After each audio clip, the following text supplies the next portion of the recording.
بسم الله الرحمن الرحیم. سلامونه علیکم هیله ګرانو زده کوونکو. ستاسو ښوونکی یم مرضیه غفوري. بیا هم د شپږم ټولګي د پښتو مضمون د لوست د مخته وړلو لپاره تاسو سره یم چې د نن ورځې لوست مو څه دی؟ آفرین، کلمه او د هغې ډولونه. ګرانو زده کوونکو کتابونه راوباسئ. د کتاب پاڼه مو هم ده 15. انشاءالله کتابونه مې شته، قلم، کتابچه، هر څه له تاسو سره شته دي او زما لوست له ما سره یو ځای تعقیبوئ. چې زموږ درسي جلسه څومه ده؟ درسي جلسه مو هم ده 20.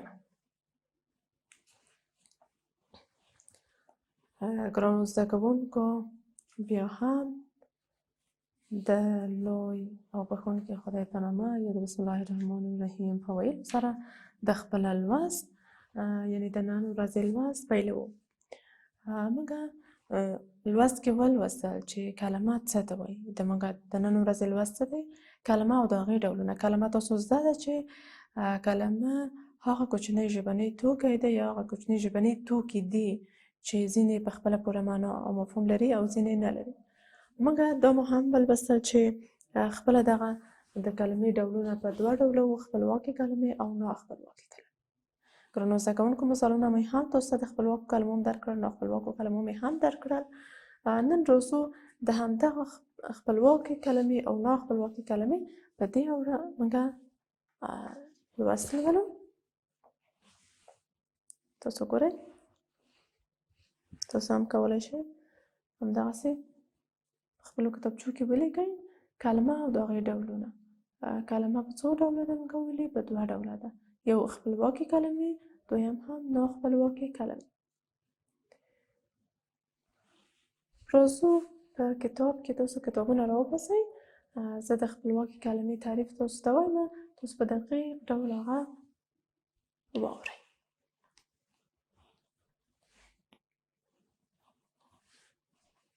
بیا هم وایم کلمې تعریف مې وویل چې کلمې هغه کوچني ژبني توکي دي چې ځینې په خپله پوره معنا او مفهوم لري او ځینې نه لري.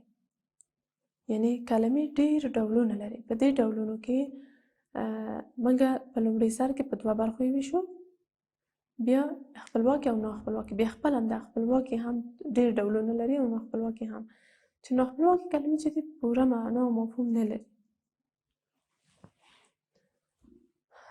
اول خپلواکې کلمې هغه کلمې چې په خپله معنا ولري او په هغوی کې ټول نومونه، قیدونه او ټولې فعلي ډلې راځي، لکه احمد، زه، ښه، لایق، راغلی او نور.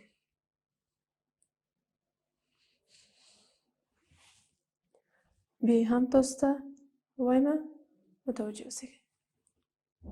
خپلواکې کلمې هغه کلمې چې په خپله معنا ولري او په هغوی کې ټول نومونه، قیدونه او ټول فعلي ډلې راځي، لکه احمد.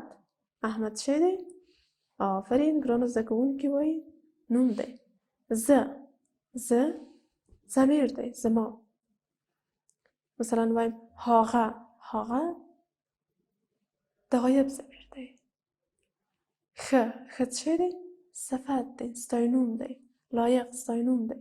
راغی فعل دی او نور یعنی نور ډېر دي. لکه تاسو چې مثلا اول زده کړ چې خپلواکې کلمې څه ته وایي؟ وایي خپلواکې کلمې هغه کلمې دي چې په خپله پوره معنا او مفهوم ولري. تاسو کولی شئ ډېر مثالونه دې ته ولیکئ او ډېر مثالونه ورکړئ.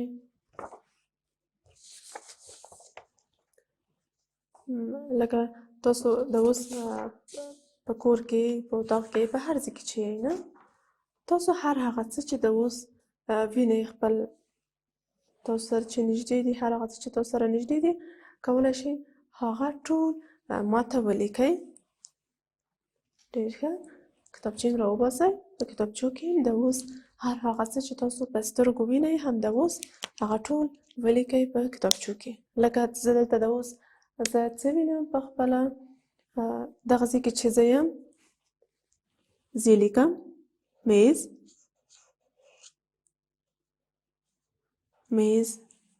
ما سره اوس څه دي لکه قلم یا مارکر، دلته یو څه دي تخته. ډېر ښه، تخته. نور څه تاسو سره شته؟ تاسو کولی شئ هماغه ولیکئ. دلته لکه نور څه چې زه وینمه څوکۍ،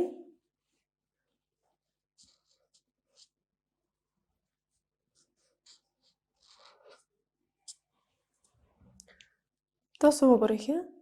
میز. میز په کومو کلمې کې راځي؟ موږ خپلواکې کلمې تعریف ووایه. خپلواکې کلمې څه دي؟ خپلواکې کلمې هغه کلمې دي چې په خپله پوره معنا او مفهوم ولري. کله چې زه میز وایم ستاسو ذهن ته راځي چې میز څه شی دی؟ نه، دا مفهوم لري، معنا لري. ځکه چې کله وایم زینب ځه یو میز راوړه، میز هغې ته یو مفهوم یې ورکړ، ځکه نو هغه میز پسې ولاړه، میز یې راته راوړه. میز څه شی دی؟ خپلواکه کلمه ده.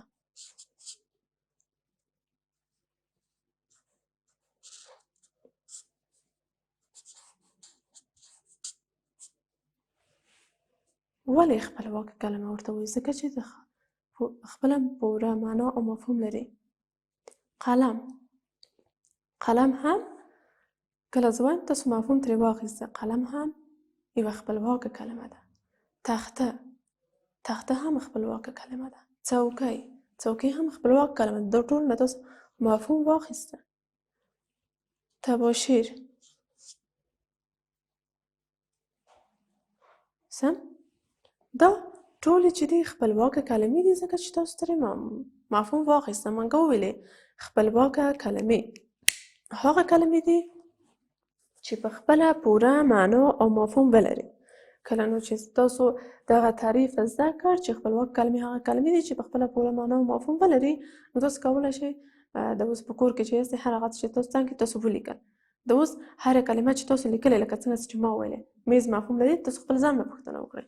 بیا ستاسو ذهن ته راځي چې هو دا خو معنا لري، ځکه نو دا خپلواکه کلمه ده. همدغسې زه کله چې وایم دا چې کله وایم تاسو مفهوم ترې وانخیسته، ځکه نو هغه زه دلته نه لیکم، هغه په خپلواکو کلمو کې نه راځي. خپلواکه کلمې هغه کلمې دي چې په خپله پوره معنا او مفهوم ولري. میز معنا لري، قلم، تخته، څوکۍ، طباشیر، دا کلمې وي چې په خپله پوره معنا او مفهوم یې درلوده او په خپلواکو کلمو کې راتلې. دلته مثالونه چې لیکلي وو: احمد، زه، ښه، لایق، راغی او نور. دا د خپلواکو کلمو مثالونه یا بیلګې وي. چې دلته کله چې په موږ د خپلواکو کلمې دغه ډولونه لري، نه د دې نه پرته نور هم ډېر ډولونه لري. لکه نوم. نوم کله چې موږ نومونه لولو، نومونه خپلواک کلمو له ډلې څخه دي. دلته بیا نومونه یو ډېر لوی بحث دی چې نوم څه شی دی، نوم په کوم ډولونه لري، مثلا خاص نوم څه شی دی، عام نوم څه دی، جنس نوم څه شی دی. دا یوه بېله بحث موضوع ده که چېرې زه په دې درسي ساعت کې تاسو ته دغه هم د لوست کې اضافه کړم، بیا تاسو باندې درس زیاتېږي. انشاءالله په نورو درسي ساعتونو کې دا موضوع هم تاسو ته وایم. همدغسې قیدونه دي که فعلونه دي، د هر یوه ځان ته جدا جدا د بحث موضوع ده چې ډېر وخت غواړي د بحث لپاره، چې انشاءالله هر یوه په راتلونکي درسي ساعتونو کې هغه به تاسو سره شریک کړم خپل معلومات. او دلته په دې درسي ساعت کې تاسو دومره پوه شئ چې خپلواک کلمې هغه کلمې دي چې په خپله پوره معنا او مفهوم لري. ما تاسو ته مثالونه ولیکل، مثالونه تاسو ولیدل چې هر یوه په خپله پوره معنا او مفهوم درلوده. بیا هم وایم ګرانو زده کوونکو، اول تاسو څه کوئ؟ کلمه تعریفوئ.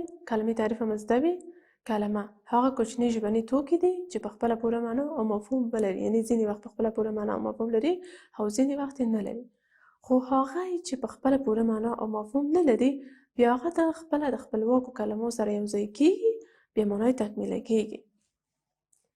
نو دلته تاسو یوازې د خپلواک کلمو تعریف زده کړئ چې خپلواک کلمې څه شته وایي. خپلواک کلمې هغه کلمې دي چې په خپله پوره معنا او مفهوم لري، یعنې خپلواک مفاهیم لري. نو په دې کې تاسو ما وویلې چې هر هغه څه چې تاسو ته نږدې هر هغه څه چې د هغه نومونه یې ټول ولیکئ په کتابچه کې، بیا په اړه یې سوچ وکړئ چې دا به په څه ډول نومونو کې راشي، خپلواکو نومونو کې راشي او یا هم ناخپلواکو کلمو کې. بیا وروسته هغه کولی شئ څنګ کې ولیکئ، لکه چې ما دلته ولیکل میز خپلواک کلمه ده، تاسو هم همدغسې په څنګ کې ولیکئ. او یا هم بل کار چې کوئ، یو لنډ مطلب یا یوه لنډه موضوع تاسو کولی شئ راواخلئ. ممکن د کتاب لوست وي، د بل مضمون هم وي، او یا هم کومه د کیسه وي، د کیسې کتاب وي، هغه کولی شئ تاسو داسې مثال کېږدئ.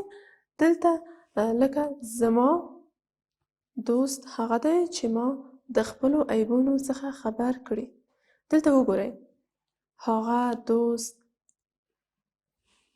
خپلو عیبونو څخه خبر کړي. دلته دغه څه دي؟ خپلواکه کلمې دي.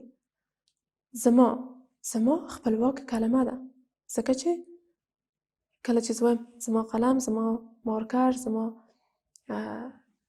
تخته، زما میز، زما څوکۍ، زما ملکیت یې ښکاره کړ، دا په یوازې توګه معنا لري. دوست یوازې توګه معنا لري. هغه په نومځرو یا ضمیرونو کې راځي. کله چې یو څوک زما نه پوښتنه وکړي دا چا ویلی دی، زه وایم هغه، یا دا د چا قلم دی، د هغه. تاسو هغه مفهوم واخیسته، هغه خپله دی هم مفهوم لري. چې دغه معنا نه لري. خپلو هم معنا لري. عیبونه هم تاسو په معنی پوه شو کله چې کلمه واوریدله. څخه معنا نه لري په یوازې توګه. عیبونو څخه چې یو ځای شي د خپلواک کلمو سره، بیا معنا یې پوره کېږي. نو ګرانو زده کوونکو، تاسو پوه شوئ چې خپلواکې کلمې څه ته وایي، او تاسو څه کوئ؟ د خپلواکو کلمو تعریف په خپلو کتابچو کې لیکئ او وایئ چې خپلواک کلمې هغه کلمې دي چې په خپله پوره معنا او مفهوم ولري. هیڅ عامیانه یې وایئ، په کتابي بڼه یې چې ووایئ خپلواکه کلمه هغه ده چې خپله پوره معنا او مفهوم ولري. په دې ډول دغه تعریف په خپله کتابچو کې ولیکئ. ګرانو زده کوونکو، دا د نن ورځې لوست. تر بیا چې ستاسو د چوپړ ته حاضرېږم، تاسو په لویو بښونکي خدای سپارم. الله مو مل شه. ښه وخت، بریالي اوسئ.